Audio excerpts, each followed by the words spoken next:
How to fix Rave app error. Hey everybody and welcome back to our channel. So let's get started without any further ado. So for that, first of all, open up your settings application in your mobile device. Once you open it up, scroll below and then tap on general. From here, simply tap on iPhone storage.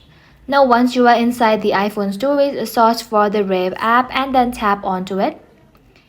Once you are in this section, tap on Offload app and then tap on Offload app again. Offloading the application will help you to free up the storage used by Rave app and will also help you to clear the cache. Now once it is uploaded, make sure to reinstall the application again. Now once done, head back to your home screen and then open up App Store in your mobile device. Once you open it up in the search bar, search for Rave app. And once you search for it in the blue button, if it says update instead of open, simply tap on update and let your application update to its latest version.